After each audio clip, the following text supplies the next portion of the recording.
You've reached the Signal Watch, movies, television, comics, and more. I'm your host, Ryan Steens. Join me and our cadre of co-contributors as we examine cultural artifacts of the 20th century, boldly explore the 21st, and try to put it all in perspective. Stay tuned. We're gonna try to make this work.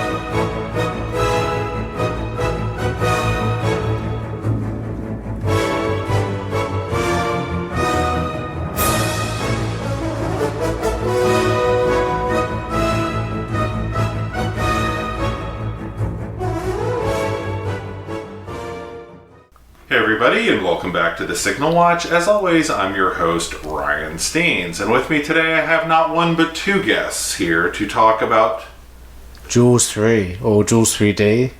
Jaws 3D in 2D. In 2D. Very bad 2D. Wish it was no D.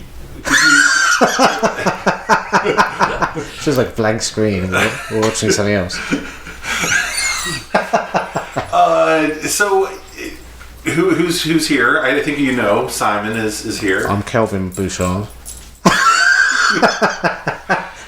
And Jamie is also along for another Jaws adventure. Yeah. So Jaws 3 3D, however we're going to refer to it. When was the first time you saw it, Simon? I dragged my poor father against his will to the theatre when I was 9. You know I'm a huge fan of Jaws. Jaws is still my favourite movie ever. And I've seen Jaws 2 on TV. That was shown on TV a lot when I was a kid. And that was good. That was great. I loved that. And then there was a new Jaws film at the cinema that I could go and see. Oh no. And I collected all the Topps cards or the stickers in my cereal, and I got ready and pleaded for many months, and then went, and then I was taken, I think that summer 83, and I was thinking last night, because I was going to rubbish this, well I am going to rubbish this, but I think initially I enjoyed it. It was a day out with my dad, and I got what I wanted as a 9-year-old out of it. Did you see it in 3D? Kind of. I was wearing some glasses, and I was under the impression I was watching a 3D film, but it didn't seem very clear. Okay. I'll tell you though, I'll tell you the second part of that though. So I've seen this on TV a lot, and it always looks kind of dodgy and dark and whatever.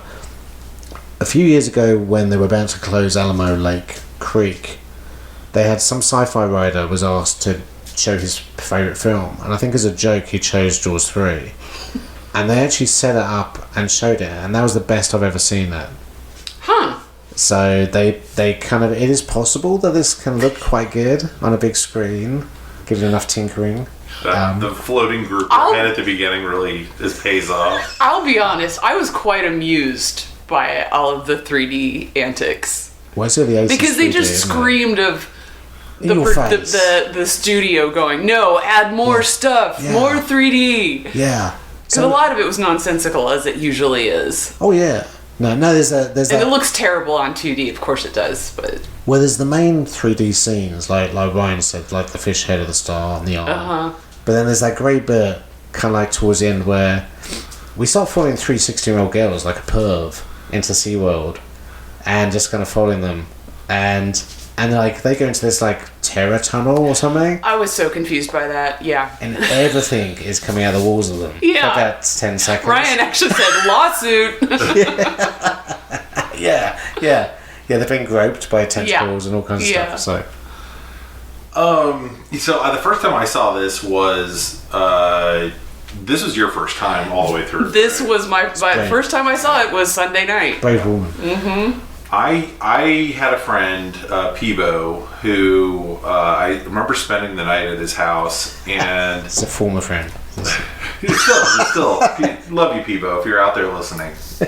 Thumbs up. But I don't remember where he went in the morning, but for some reason I still stuck around his house. Therapy? Yeah. After watching this. Me and his mom sat there, which happened all the time. He would I'd go over there for a sleepover, and his mom would fall asleep. Do you remember the horror movie Dolls? Yeah. I watched that entire thing with his mom. Oh, wow. Because I just could never sleep as a kid, and she's like, well, if you're not tired, we can watch this. And I was like, yeah. So me and Peebo's mother watched Dolls. But so I watched Jaws 3 pretty much from, I'd say, 5 or 10 minutes in all the way to the ending, rather than go home. I lived a block away. Why didn't I just go home? I don't know. But well, I guess because I had Jaws 3. Yeah. And I'd never seen Jaws 1 or 2 at this point. So you didn't have a bar to measure it by, luckily. No. But I was also like, this isn't great. And I'm like in 5th grade or something.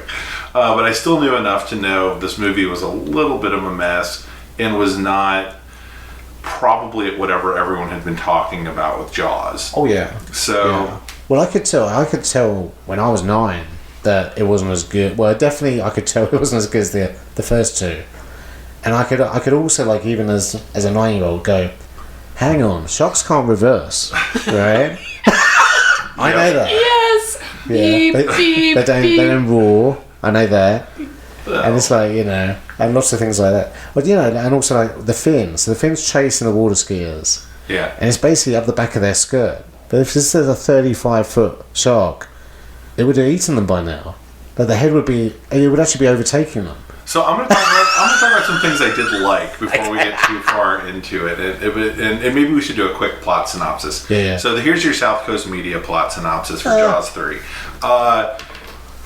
It's some indeterminate number of years in the future from Jaws 2. The kids from Jaws, one has become a head of facilities for SeaWorld. One has become paranoid that sharks keep Yeah. appearing in their life. Yeah, Sean, the younger brother, for some reason is in this movie, and we'll talk about that. He's visiting from college. From Colorado. He's gotten so far from sharks. Inland. He's moved to Colorado. But anyway, I don't want to get it. I'm going to put a pin in that thought. So... He's just like a cowboy. Is that normal for Colorado? Sure. Yeah, there's lots of ranching and whatnot in Colorado. Yeah. And then Bess Armstrong plays a marine biologist who has a very distracted first scene with Dennis Quaid because she has to pay attention to a whale who's interacting with her the whole time. I was like, better actor, isn't it? I was like, this is a tough scene for Bess Armstrong because she has to. The whale's going to go away if she's not paying attention. Anyway, It's Shamu. so. Of course, a shark, for some reason they have built this lagoon that abuts the ocean, and for some reason, even though they put their own animals and people into the lagoon, Cool. they have gates. And So sharks can bust through yeah. when they feel like it. And I'm just like, this is a terrible idea to have any way to ever open the gates. If I was to the ocean. if I were those dolphins, I'd be out of there. Yeah. Well, I was thinking, so is this possible? Like, could this actually happen? So it's linked to the sea, which I can kind of understand. But then some parts of it, it's almost seems like a lagoon or pond, because there's pond life and stuff as well. So it's filmed in Orlando, which is not on the ocean. It's in the middle of Florida. So they're using in real life a lake that's just in the middle of Florida. Yeah. So. Yeah, I mean, in theory, there's no reason you can't have a lagoon. Lagoons touch the ocean all the time. Blue lagoons, all kinds of lagoons. I was thinking, could you have sea life that you kind of want to protect, but with water skiers fucking around above it? I wouldn't recommend it, and it's actually a huge problem for the mammals in Florida, the manatees. Manatees. That routinely get hit by speedboats, and it's really diminishing the numbers, not to get, to be a downer.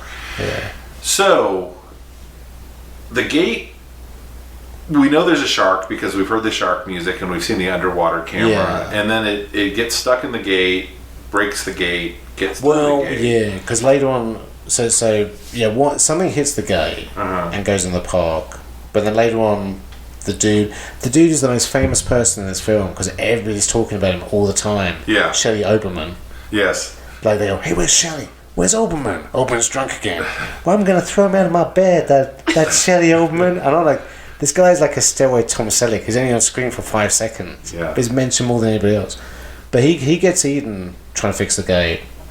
And then after that, although this shark is really good at cleaning up after itself. Have you noticed that it hides any evidence? It hides the evidence. Hides it's a very itself. clever shark. It's very clever. Well, didn't they find him in the filter or something? No. I can't remember where they found No. him. Oh, no. Bob's up against the That's- undersea tunnel. Yeah. Right. And then Right. and That then is a great scene. And then one of those 16-year-olds holds her friend's head against the window for some reason.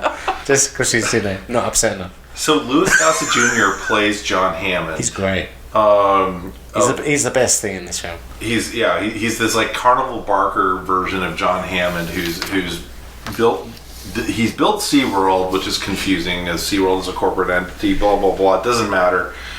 They're opening this new facility with tunnels under the water, and it's going to be in a luxury restaurant. It does remind me a little bit though of Dick Miller in Piranha, where he's a kind of Barnum and Bailey. So he has spent 34 million, but like his stuff's kind of a bit shit. True. And of course, now you have a giant shark. You have tunnels. That's not part of his. They're glass. His stuff there, the giant shark. Anyway, so shit goes sideways, and Bess Armstrong has to keep just shouting directions at everybody else for the next 30 minutes to solve. Oh, and Manimal is there. Manimal's there. And, Yeah. I love, So, and he's English, because I read a couple of reviews that kept calling him Australian that pissed me off. 'Cause they also call Bob Peck, Muldoon in Jurassic Park, Australian. He's English. Yeah. He says the Grey White Hunter thing. You can tell he's English because he's got manservant. I never picked up that was the relationship before. This gay lover. So he's it's Simon McCorkindale, is that his name? Yeah. And when we were kids, he was on a show called Manimal. And so Jamie did not know why I got so excited when he made I did not. I thought it was because of his silly name. No. I was like, Simon McCorkindale? Fucking fantastic. If he could have turned into a snake, he could have escaped. Yeah, he could have turned into a panther. He could have flown away as a hawk. He's the Manimal. He could have turned into Shamu. He could have turned into Shamu. Yeah, that's true. But so anyway, it has a So he's and a young Leah Thompson is in this. This is her first movie. Yeah. So he's basically the Queen. So Yes. we got the Queen. We got Louis Gossett Jr. as the mayor. Dennis Quaid's his dad, basically, and then I guess Bess Armstrong was Lorraine Gary. She's She's Hooper. yes. Yeah. She's Hooper and Lorraine Gary had a baby. Right. Love it. I love it. So I'm gonna pause and talk about Bess Armstrong for a minute. Not Liam Thompson. No. Oh, right. Bess Armstrong, because last week we did Terminator 3. Yeah. And I refer to a show called My So-Called Life that featured Claire Danes. Yeah. Bess Armstrong played her mother.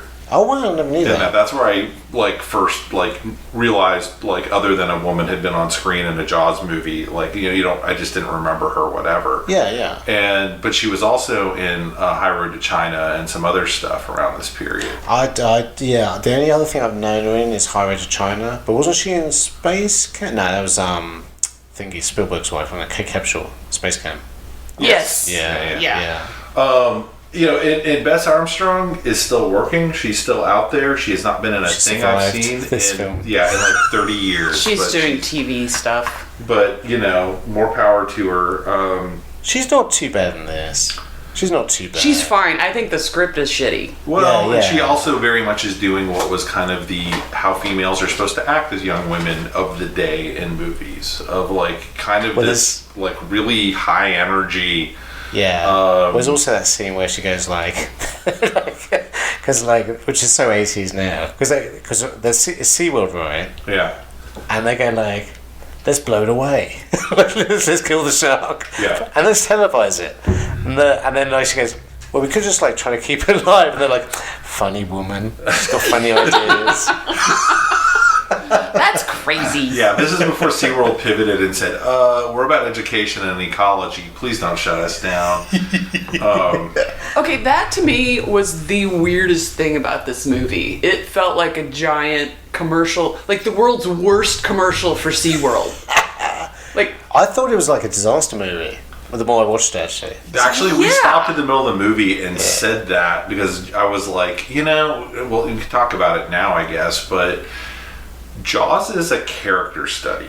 Yeah. Of like 3 different personalities kind of colliding, and they have these moments, and 4 with Laurie and Gary. Yeah. Kind of these characters kind of bouncing off each other, and what do they do with this kind of unseen force that's out there? Well, it's also kind of different parts of a guy. Like Quint's the real macho part, Hooper's the brains, I guess Brody's the kind of heart. And it's like, and the one who's the least experienced is the one that triumphs, kind of. But then, no, sorry. No, but but there's a girl just walked by wearing a tiara outside of our house. I don't know what's going on. She was like a teenager. But Jaws is not just like a horror movie. Like, it has depth, and and then Jaws 2. It's got a good director and a good script. Right.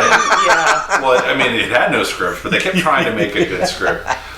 Jaws 2 is Jaws 2, and it's a pretty good movie, and it returns to those character ideas and those beats and continues the story you know and love. And Jamie said, if you think about this as more of like a disaster movie, this isn't really that bad. And I was like, oh my God, this is an Irwin Allen movie. Yeah, yeah. I will say, not as good as The Swarm. I liked this movie so much better than I thought I would. Yeah. Because You've seen I Jaws of Revenge. I saw Jaws of Revenge, and that's what I was expecting. And so that was like, this is actually, I mean, the character beats are dumb. Like, I don't. There's problems there. The SeaWorld thing's a little goofy, but I appreciated them trying to do something a little different. Well, it's not Amity again, which is nice. Yeah. It's nice to get away from that. Yeah, it's not a shark eating people at a beach. It's a shark trying to eat people at an amusement park. But it's also it's the Irwin Allen, and it's Crichton too, right? They've inserted computers and technology. Yeah. Now go ahead. Yes. But I was never bored. No. Like, no, because Dennis Quaid's high as a kite through the whole thing. Off his tits on coke. Yeah! He said, like, publicly, like, there's no frame of this film in which I was not high on cocaine. Which, mwah. Yeah. So, and the shark, too. Which explains why he's so handsy with Bess Armstrong, which is something you mentioned at the beginning. Every scene where, for maybe the first third of the movie, when they're together... Throwing it through a window. He's just like hanging on to her, and she's kind of like trying to be an actor, trying to get through the scene. Yeah, and like, oh, I love you too, and he's like, and it's like, slow down, Dennis Quaid. That's I'm uncomfortable watching you two on screen. Is he gonna pork her, Dad? Well, another scene that was uncomfortable was when they were sneaking up on his brother and Leah Thompson, when they were like making out in the lagoon. Okay, can we? Did you get all your stuff out about... Yeah. Okay. I'm good. So, the character of Sean in this movie and Leah Thompson... Why? Why... I mean, I know why Leah Thompson. Well, I think her character should have been eaten. I think. Because I bet she was in the original script. I'm surprised she wasn't. Because it kind of nipped her a little bit. Well, and then you never really saw her again, so why not? Well, I'm like, it's a 35-foot shark. How does it miss? They carried her out like he nibbled her a little. Yeah. No, that's not what I saw in the water. We need to see some deep blue sea action of that shark coming out. Yeah. That's what I'm talking about. 3D action. Yeah. I mean, the whole thing that kind of made me laugh, but made me cringe watching this last night, and I enjoyed it as well, which was, it was all the exposition, because they're always stopping and going, yeah, my brother, why doesn't your brother visit much, Mike? Because even though we've been going out for 2 years, well, I've never told you this, but he's scared of the water because this thing happened in our hometown of Amity. And it's like, and they're doing that all the time, like a bad soap opera. And then Leah Thompson is constantly trying to get him in the water, like, screw your trauma. Yeah. That's not very nice. That's exposure therapy. She's doing the right thing. She's horny for she's like Kate. She was very horny, but... She's like Porky's, but like, she likes getting in the water. You can have sex on land, you know. You can control. I mean, Also, Sean also disappears at that point. Have you ever played Standoff? Because I've never seen anybody play that game. where you have to push each other over. Oh, I had never heard of it before. It seemed like something a dumb bar clientele would do. Yeah. Well, they have to go through all this stuff to establish these two characters who disappear at the 1/3 mark. Oh yeah. It's the weirdest choice, and Well, the best characters in this, I think, are Louis Gossett Jr. just because he's hilarious, through the whole thing, and then Simon McCorkindale and his mate, I think, have a nice little kind of relationship. Oh yeah. But you don't see enough of them, and pull the pin, Philip, pull the pin, governor. But it's so we're watching the most boring people for the whole film, really. Yeah, I mean, they made what's his name, Mike? What's Dennis Quaid's character? Sure, Yeah, I think it Mike is Brody. Yeah. But the problem with him is he's a passive observer of everything.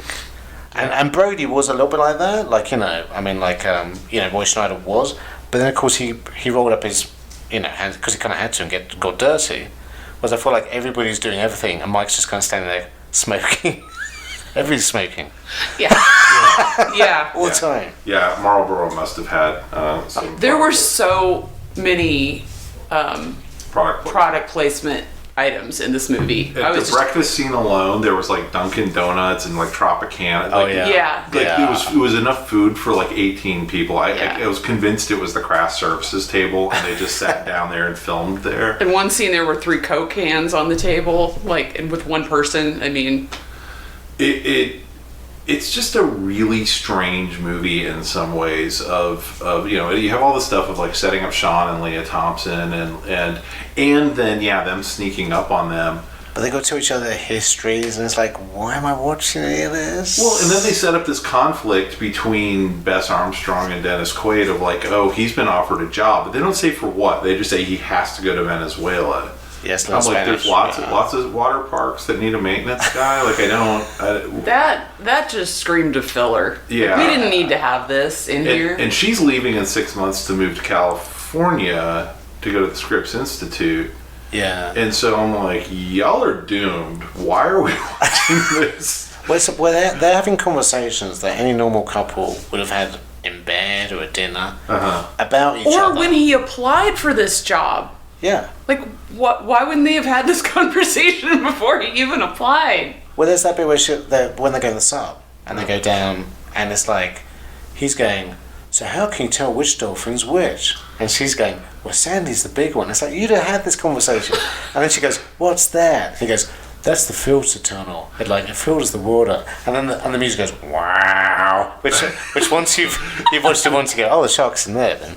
It's just But it's you'd have had these conversations before. You're acting like you've never met each other, just for our benefit. Right.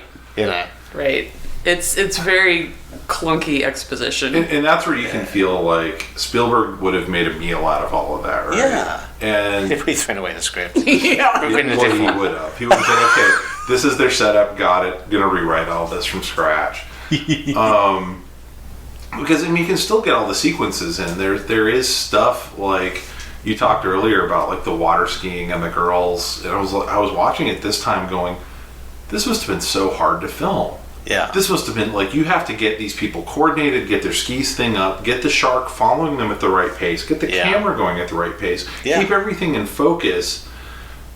I mean, my assumption is it took them 35 times to do it, but they did it. But even that made me laugh, because there's a couple of different scenes with the water skiers. There's one early on, which is a tease for the shark maybe killing somebody, where the guy driving the boat goes hey, the engine's shot out. Hey, come on, I'm trying to stop the engine. And he's telling you what he's doing. And he goes, the engine's started now. And they drive off. And then later on, when the mama shark comes and it's actually chasing them, one of the water skiers turns around and she says, I think I've written it down, but she literally says, oh no, it's a shark, he's going to eat us. And then I think one of the women in the audience, as they're skiing past, goes they're gonna die.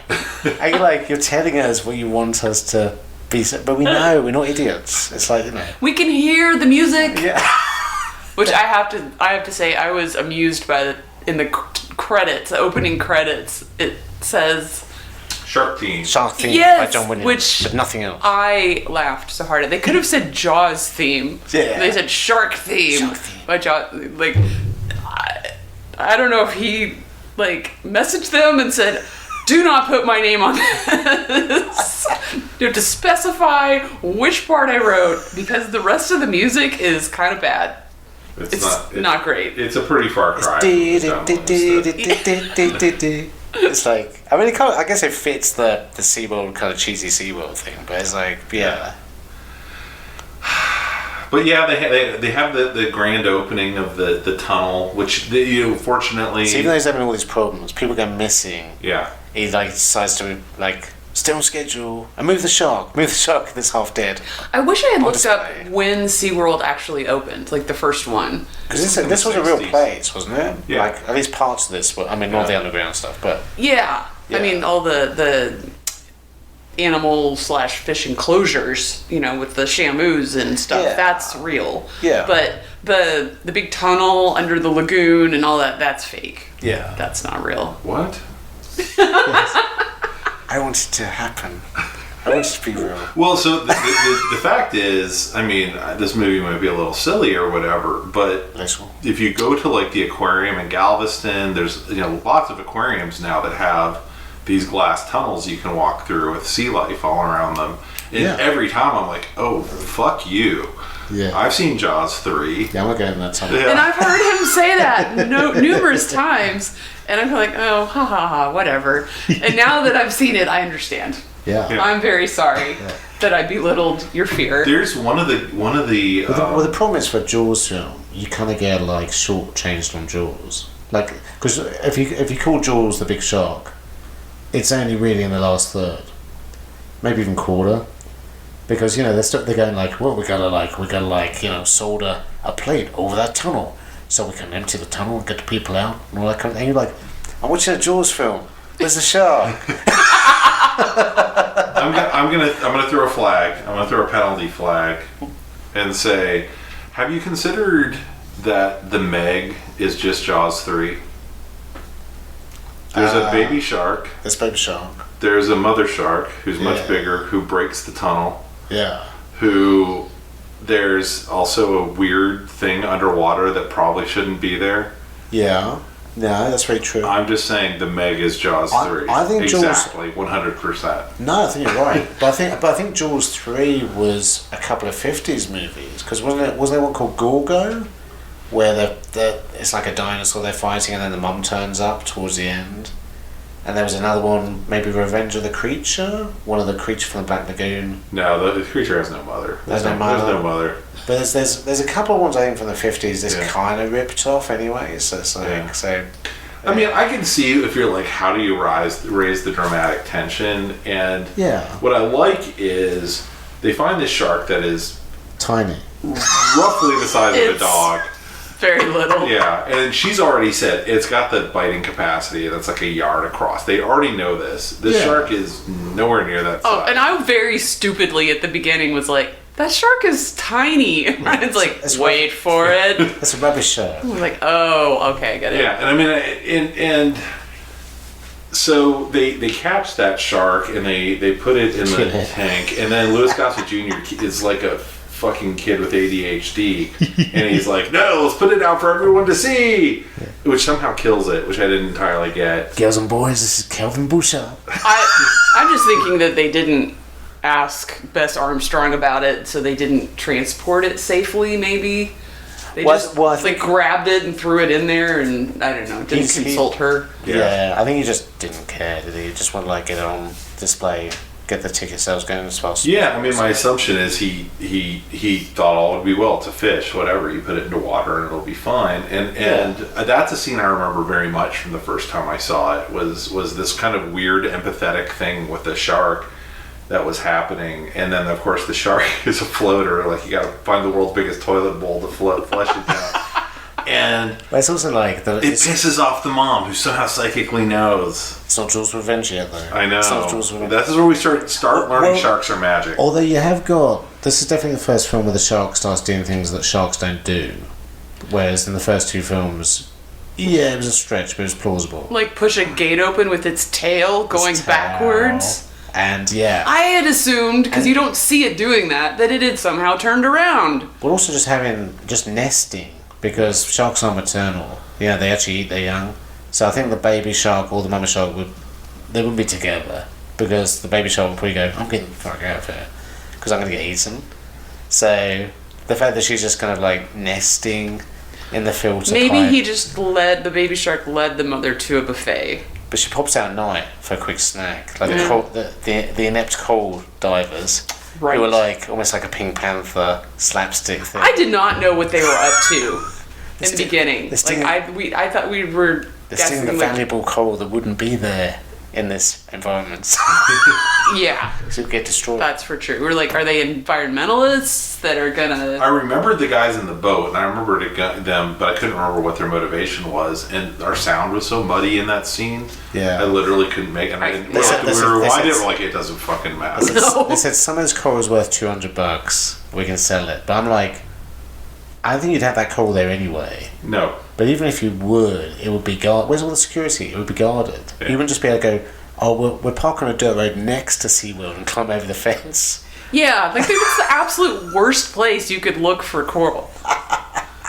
Like, I think you have that show like SeaWorld. I think you have that show like crabs and turtles, and it's like a swamp. Yeah. It's like, That's go to a different beach. Yeah, yeah. I think it's like a crap version of the two guys on the pier from Jaws. It's a crap version of that, basically. Mm-hmm. It is interesting to think of like people sitting down to write a sequel and just going, okay, scene by scene. Richard Matheson, apparently. Yeah. Do you hear that? No, I didn't know. But he's kind of said it was rewritten. I had a great idea, but it was rewritten. And I'm like, did you, or did you just have a terrible idea of covering up? I mean, maybe he had the idea for the underwater, thing. I mean, I still think that's a great idea. Yeah. I just, I mean, the Meg. The Meg. But he liked the Meg more than I did. But it just gets like shortchanged in execution at every single turn. And the movie looks weirdly cheap. It's on TV. And I don't really know even specifically what the difference is, but so the history of this was originally they were going to do a spoof. I did read that. Yeah. Like Jaws 3, People 0. Yeah.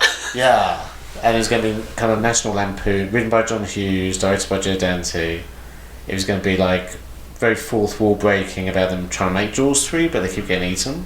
Oh, that would have been great. I know. And then I think last minute, apparently Spielberg got mad. It's pretty close still to Jaws coming out, yeah. And then so they pulled the plug, but I'm like, this is probably funnier than that concept in an unintentional way, maybe. It's like, this is even worse. It's like a bad comedy. Yeah, I mean, it just even like the scenes of Dennis Quaid is gonna run around and tell people, he steals a golf cart from a popcorn vendor, and then he's looking for cocaine. Yeah, he's driving around aimlessly like a maniac. I'm like, the water's over there, Dennis. But he drives up onto a hill. He's got cockroaches. They're all over. Oh my god. It's at the end of Scarface. And then he's running along the pier, yelling at people on a boat, and I'm like, you know they can't hear you. Pushes that guy in the mud. Yeah, but it did make me wonder while I was watching. Maybe that wasn't part of the film. That was just Dennis Quaid.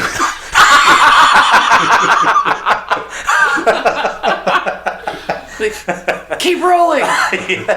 That's great, Dan. We're gonna work this in.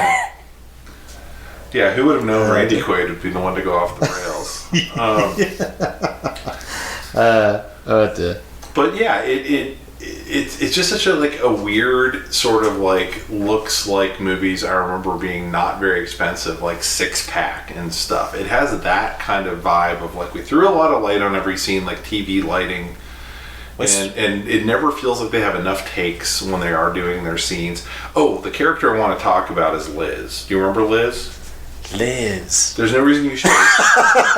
She was in the control room. She's in the control room. Okay. And she's having an experience. See, I see your Liz, and I raise that Fred, the nephew. Yeah. She's in the control room. Press the button, nephew. Press the button, nephew. Yes. Do your job. I'm Kevin Boucher. I think they sadly both get eaten. No, Liz makes it out. Yeah, that's true, yeah. Oh, okay. Louis Gossett Jr. redeems himself by saving her, I think. All right. And I was watching the credits, and it was like, I think her name was Liz, and it went by, and the actor's name was like Liz something, like Liz Smith. I was like, That's lazy. She was just She's in a the room, girlfriend. and they made her a character. She's somebody's girlfriend. Yeah, could have been. Or somebody they wanted to become a girlfriend. Yeah. We're going to give her a line so she can get her equity card.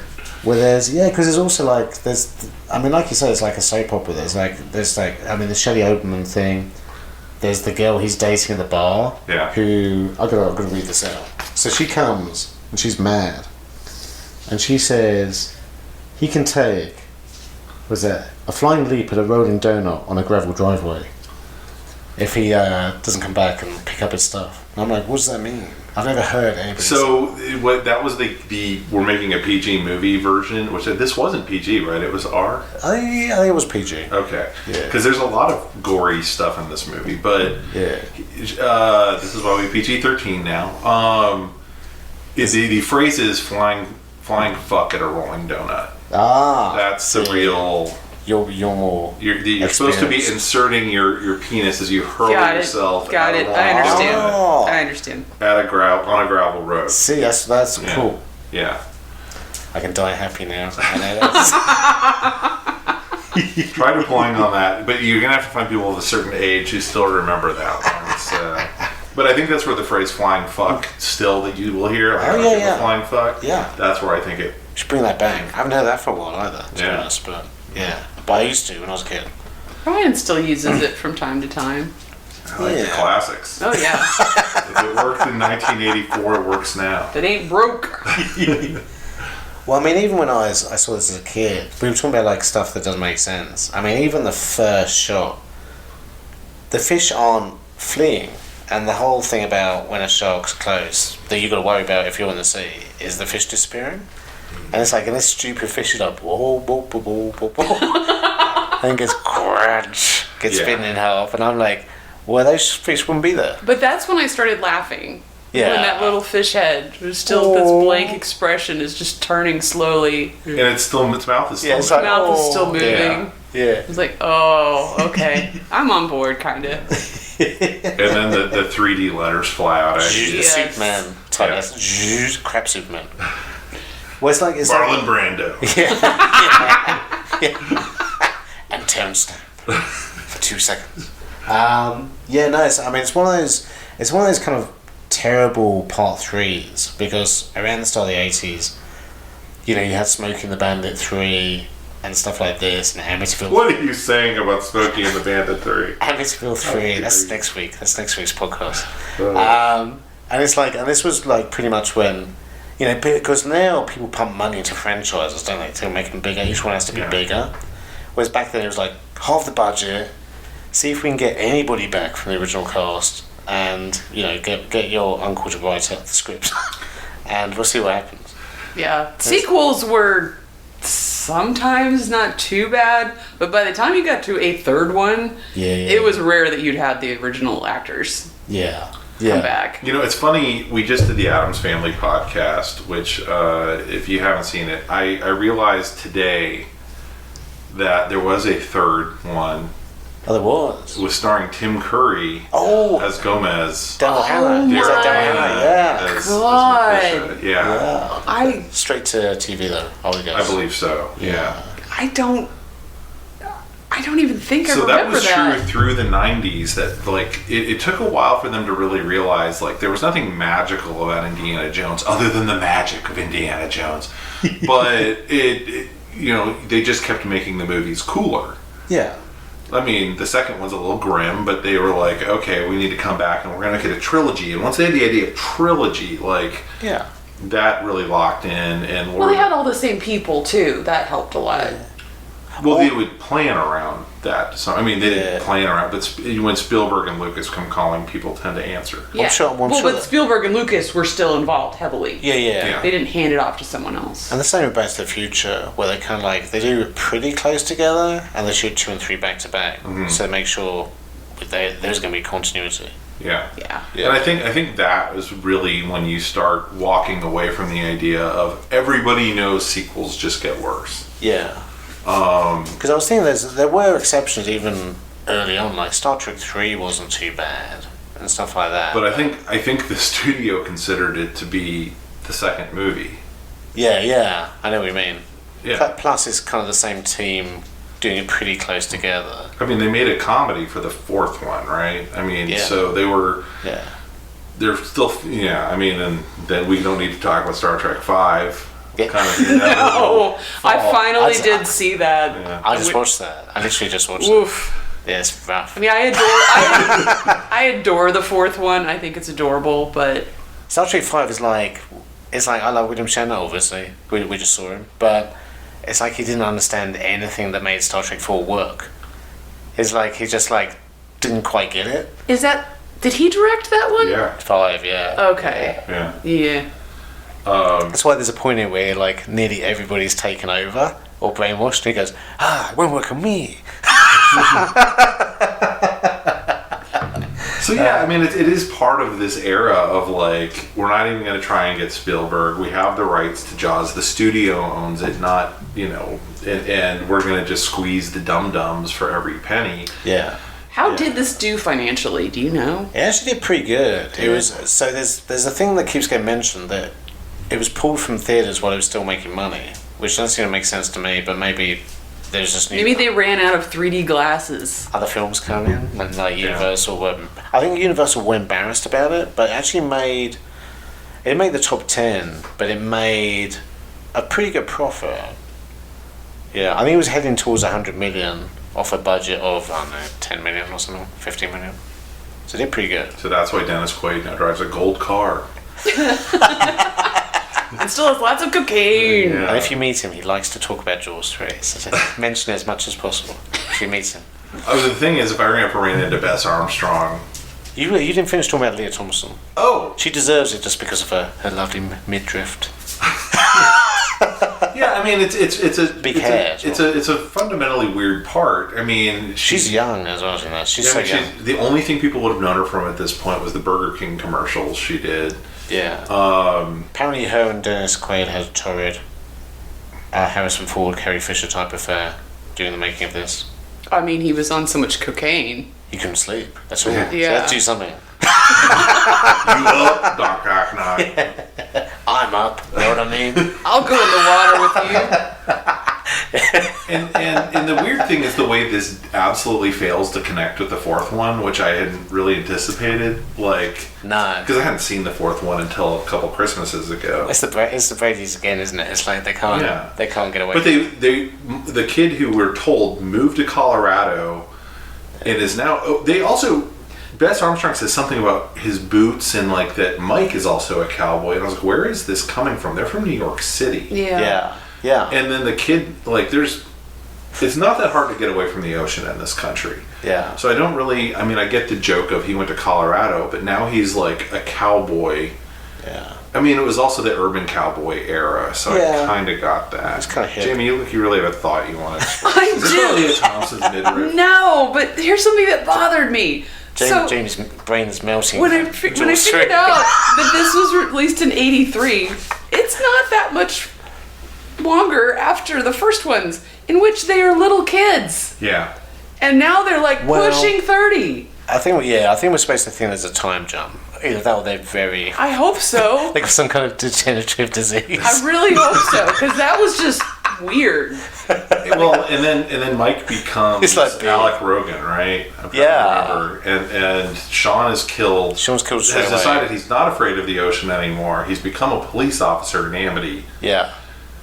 He's Which is taken over from... Yeah, I guess so. He had the exposure therapy Leah Thompson gave him worked, but she's fled. She's no longer on the scene, and Mike now lives in the Bahamas. Well, I think Bahama Mama. Well, didn't we mention, I think when we did our Jaws of Revenge, that they mention the shark. Your dad had the shark problem or whatever. And so I think SeaWorld exists. I think Jaws 3 has been stricken from the record. So it kind of goes Jaws, Jaws 2 a bit, depending on who you talk to, and then Jaws Revenge are kind of a series, and Jaws 3 is its own thing. We're multiversing again. Yeah. Sure. Yeah. Okay. It's a different type of Brody. I mean, can you imagine Lorraine Gary picking up the phone and being like, "Now, what happened this weekend I in saw this. SeaWorld?" I saw this great film. I want to make Jaws 4. That's what Lorraine Gary said. Well, what if get the we band back cast together. Michael Caine Yeah. and we do nothing but get cocktails for like an hour? If Michael Caine had a scene shouting at Louis Gossett Jr., this could have been the best film ever. But I did like that they stuck with you have to blow up a shark. That is the only way to take out a shark. But what a complicated way of blowing up a shark.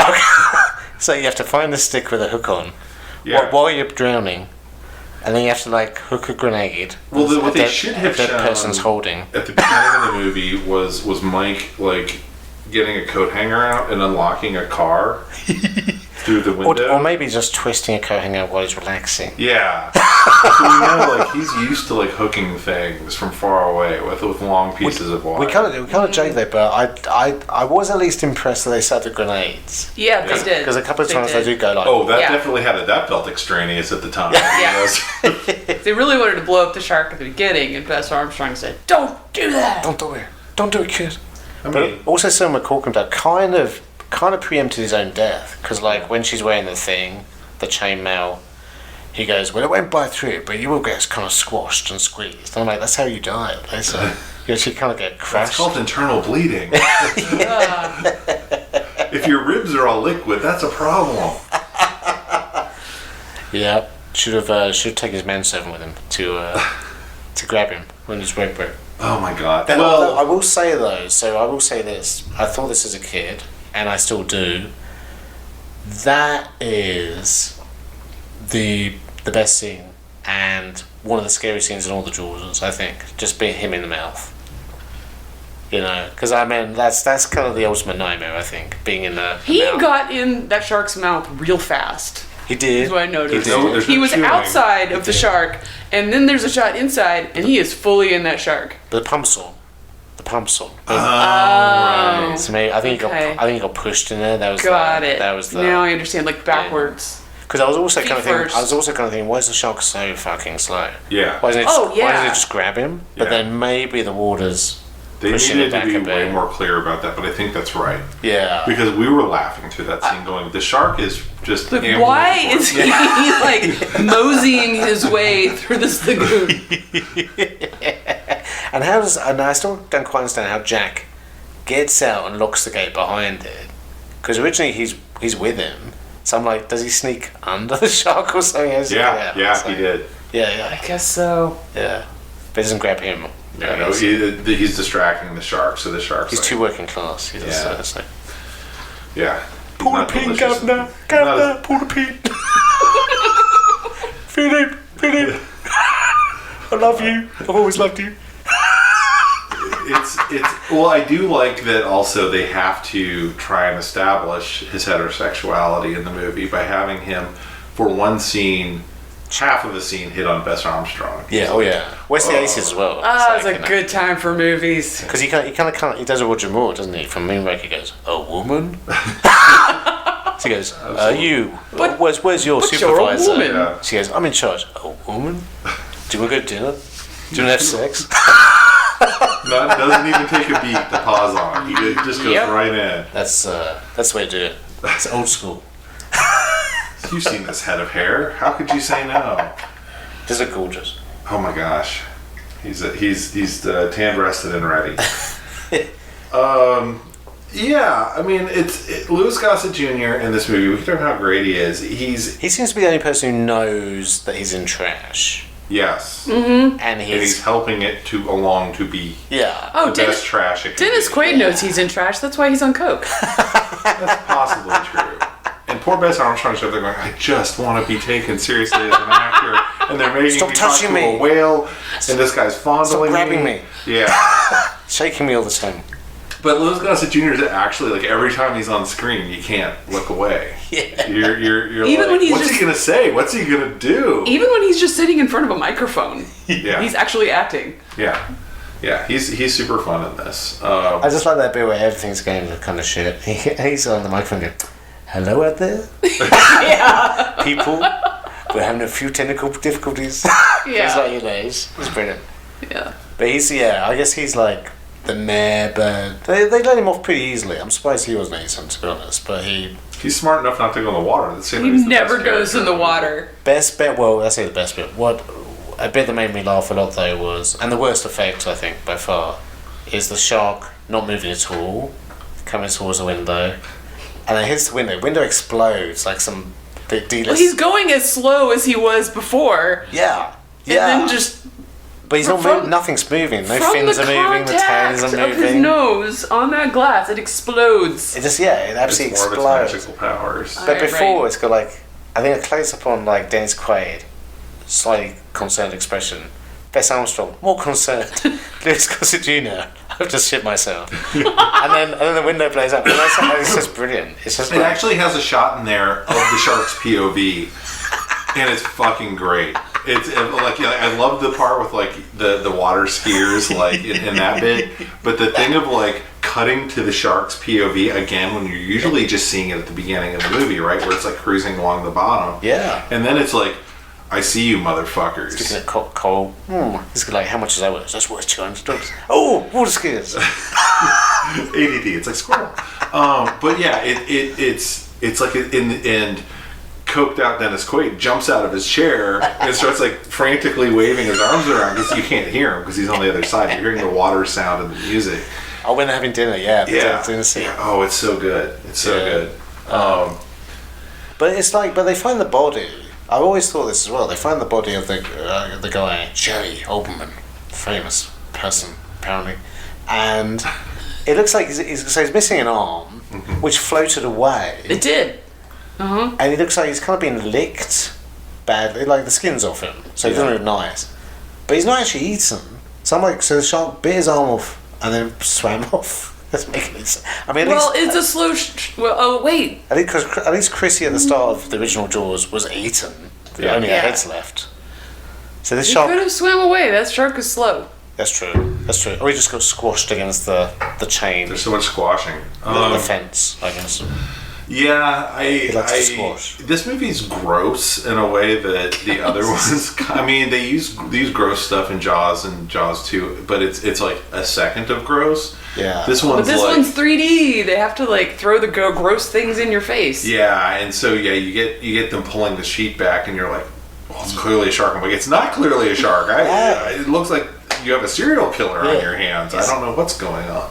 Yeah, he looks like he's just been skinned. Yeah. It's like, I think the Zodiac. That was another moment of, but you're a woman. Because they're like, no, let the guys go look.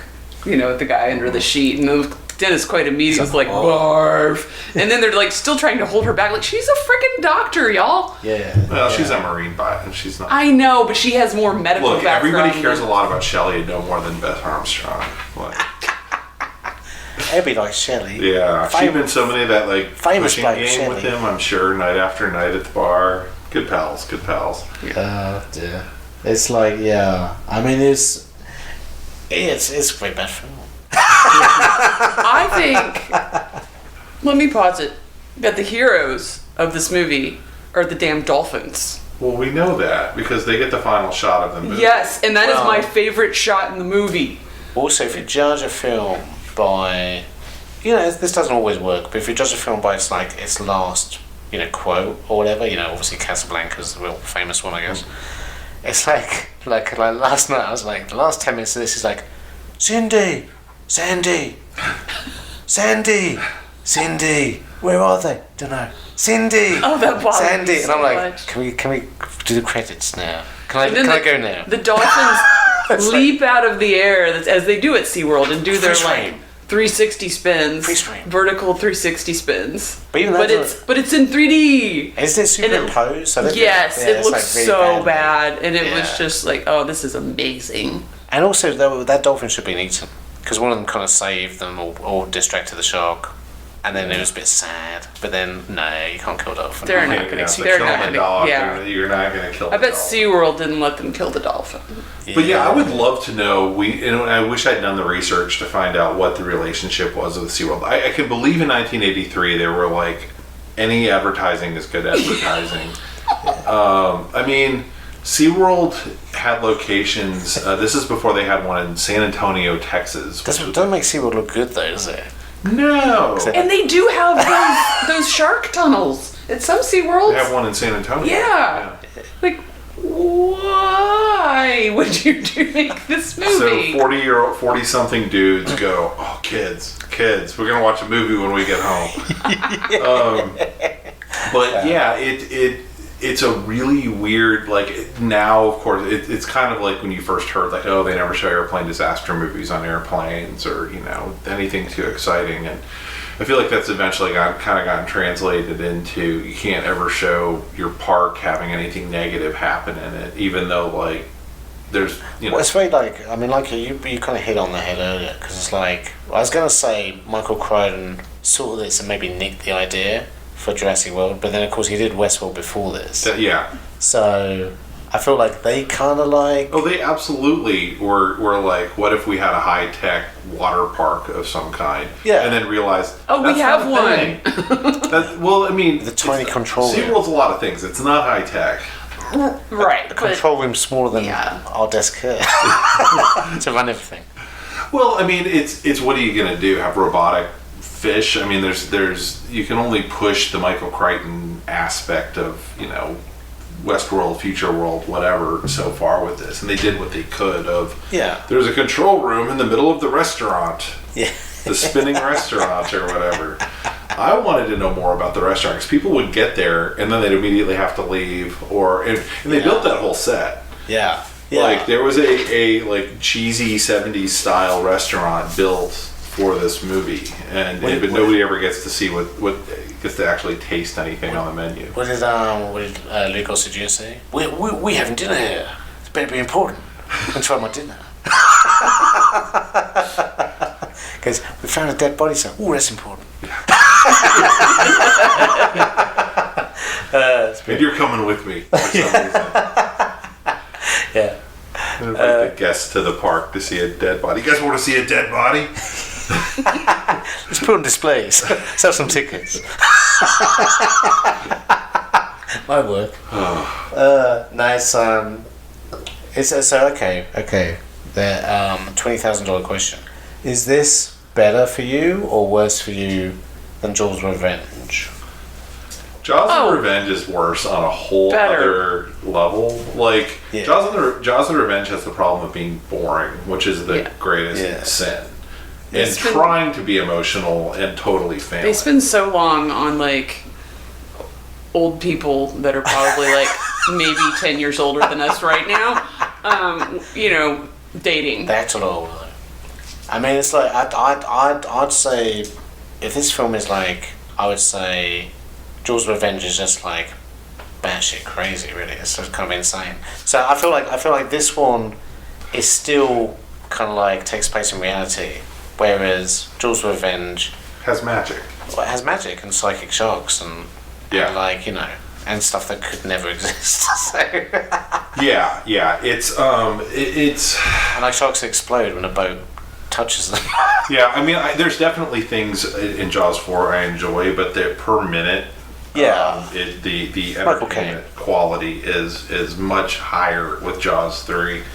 Yeah. I do think it's just a completely different kind of movie than the other. Like we said, it's a disaster movie. Yeah. Because they do strip it of all the attempts at character stuff. And I would be curious to know what Dennis Quaid thought he'd signed on for versus what he eventually got. I mean, he wasn't a It was still early on in his career. He'd done Dreamscape, had he? Had he done The Right Stuff at this point? Yeah. Okay. Oh, right. Okay. So he was fairly big-ish. He was getting kind of fairly... He must have been like an up-and-comer. He was an up-and-comer, yeah. And I used to get him and Jeff Bridges confused all the time when I was a kid, so... Yeah. They were both kind of at the same time being like dad-looking white guys who were on the rise. They both had lesser actor brothers. Yeah. Yeah. Which also really threw me off. He's the one with the brother. Because have you guys seen The Long Riders? The Western with all the brothers, all the Carradines and all the Quaids in? So the answer to that is I saw That's a it trip. on TV That's a trip. in like when I was like a kid, like Yeah. with the first time they ever showed it on TV, and I never could figure out what it was for like years and years and years, and eventually like maybe 10 years ago I figured out what it was, but I've never seen it again. So I was aware of it. Yes. I thought that was kind of bonkers, but I've never seen it. It's a pretty good movie. Yeah. It's like it's kind of weird seeing them all together, lined up together. It's like oh, okay, there's a lot of them. There's a lot of Quaids out there. It would be funny if like they switched brothers in the movie, like Switch moustaches. yeah. It's like passing it. No, I mean like this this has got good actors in who would go on to much better things. Louis Gossett Jr. is coming off Officer and a Gentleman here. Well, yeah, he's an Oscar winner, Yeah. but then so was Michael Caine in Jaws of Revenge. I mean, he won his Oscar as he was filming Jaws of Revenge, which prevents him from getting his Oscar. So, like picking it up. So, Well, he had a Bahama Mama, so what else did he really need? I mean, that's happened so often. It's like in the same year, an actor will be nominated for a Razzie and an Oscar. yeah, Like, that's happened so much. that's true. That's very true. That's very true. It's a tough business. Yeah. What else to say about it? So everybody smoked. Everybody was sexist. Everybody drank drive after the bar. Everybody was like very inappropriate. Everyone was horny. Lots of sex jokes Lots of in a peeking PG on film. siblings when they're about to bone in the water. Yeah. Let him have it. Just leave it be, Dennis Quaid.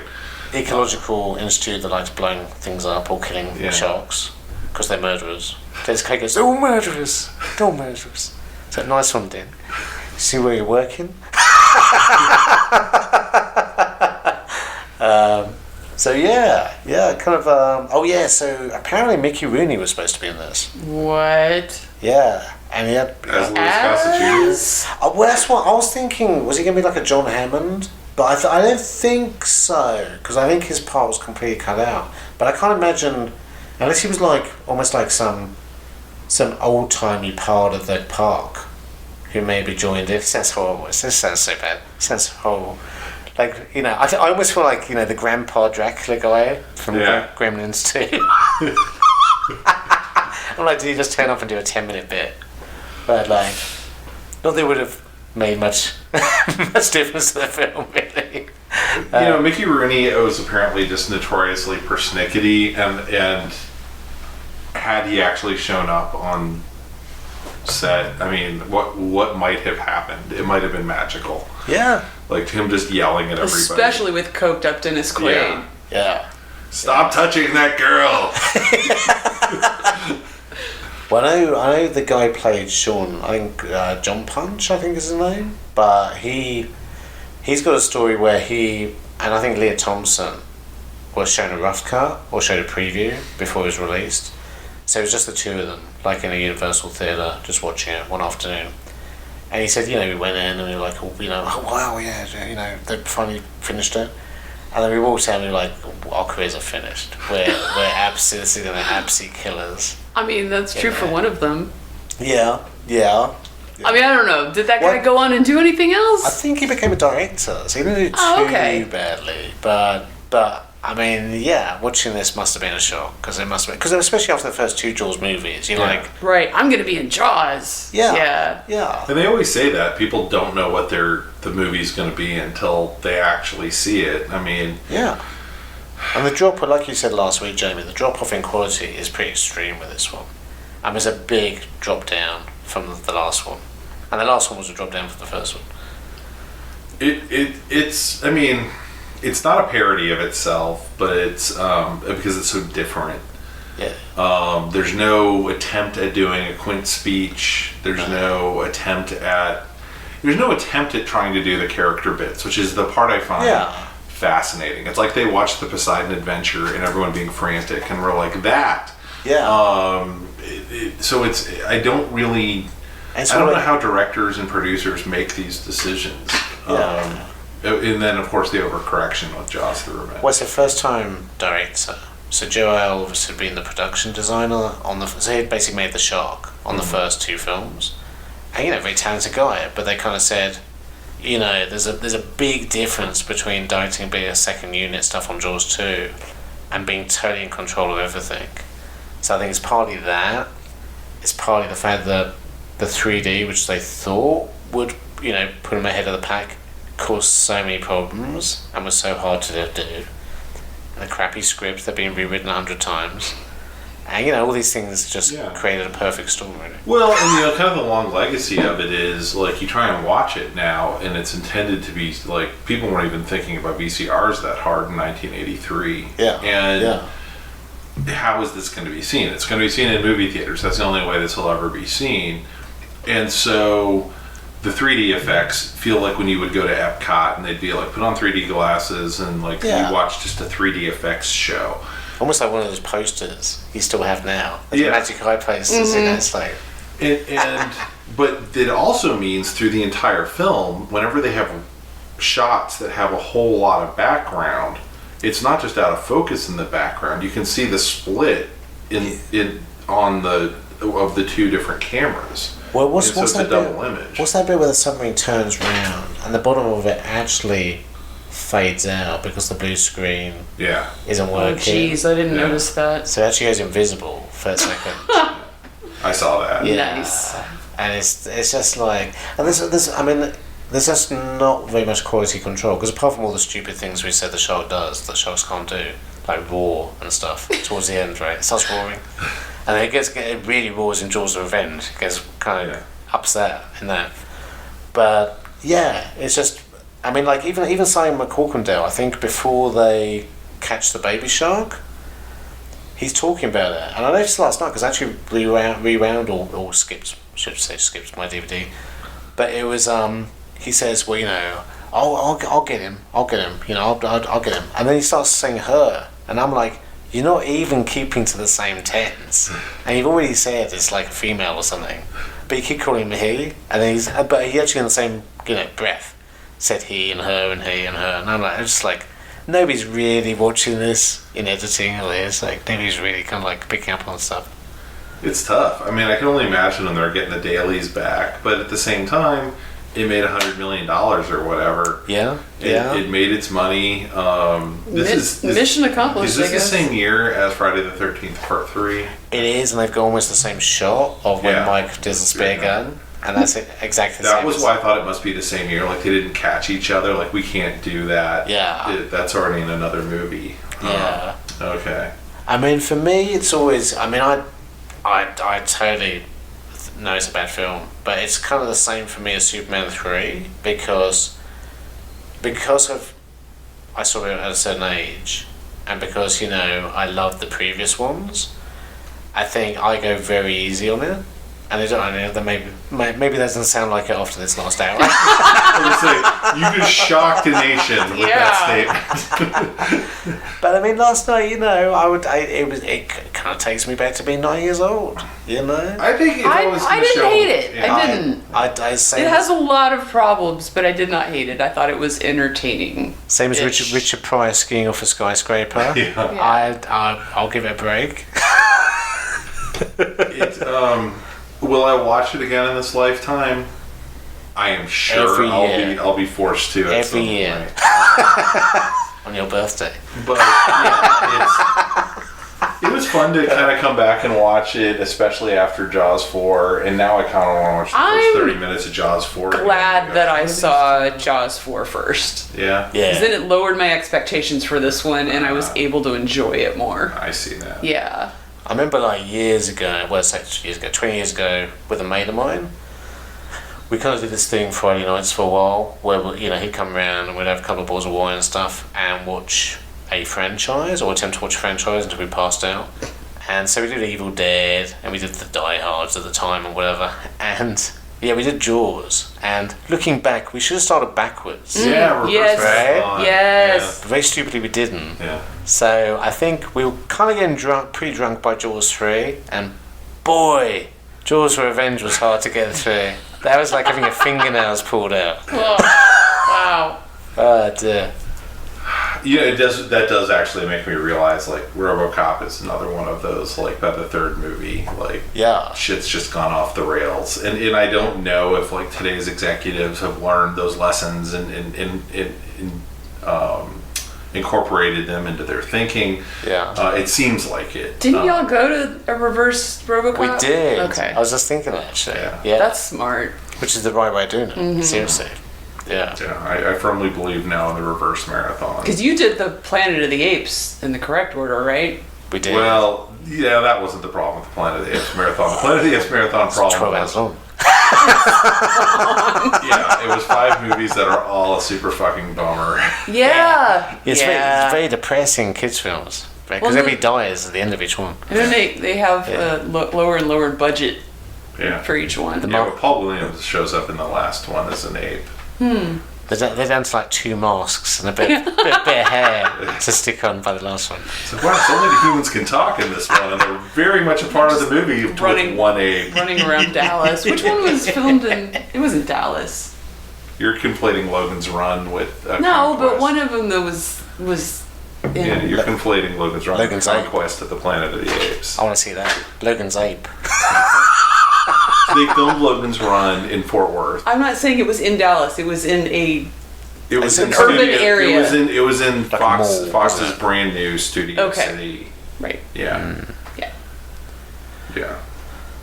They just went out front of the building, which is still my favorite thing. It's like, where are we going to film this thing? Oh, out front.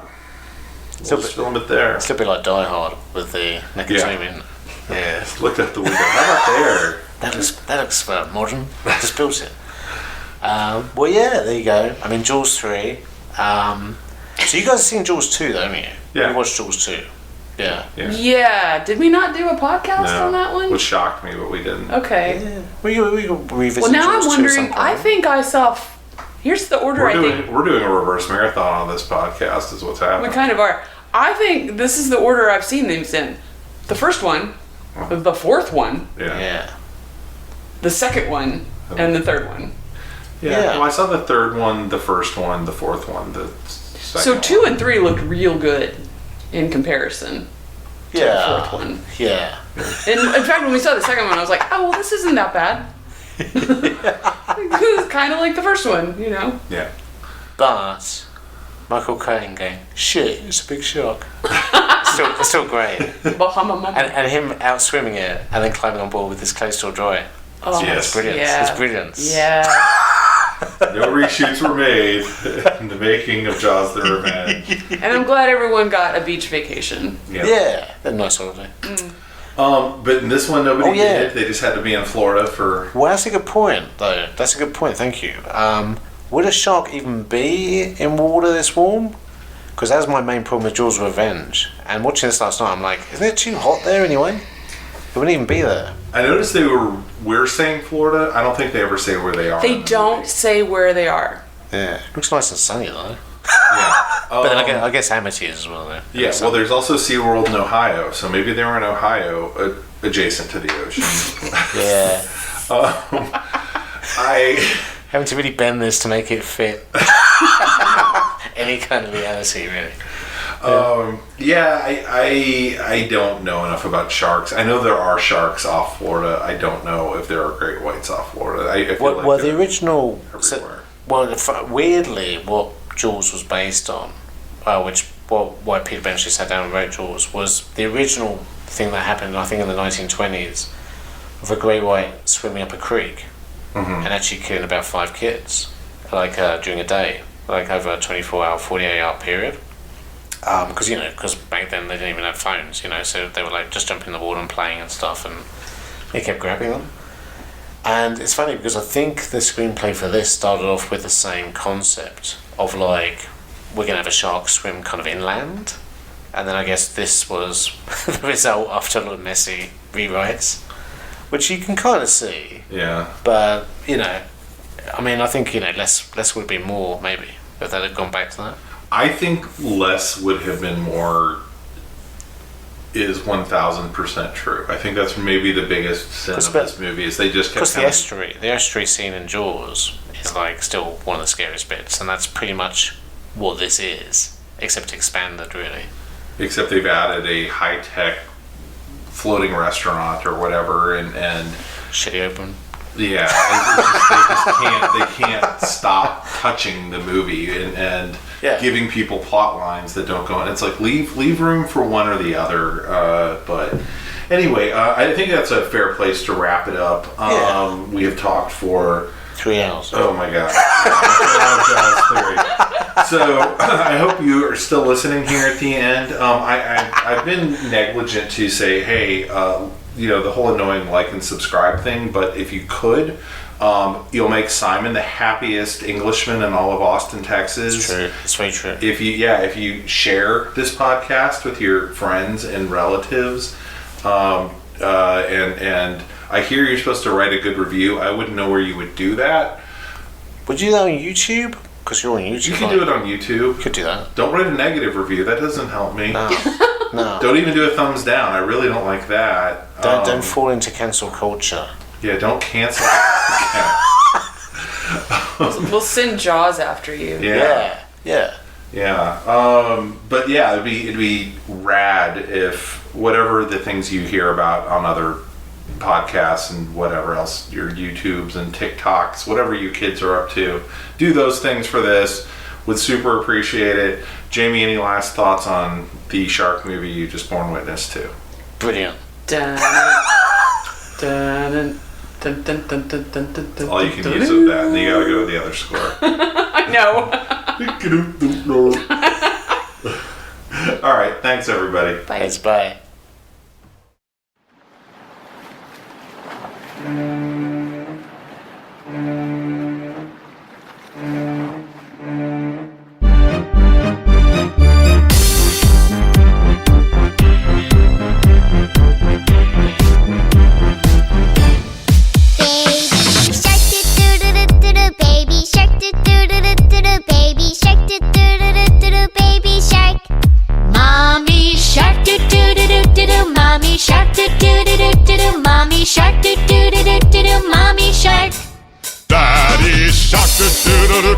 Daddy shark, daddy shark, daddy shark.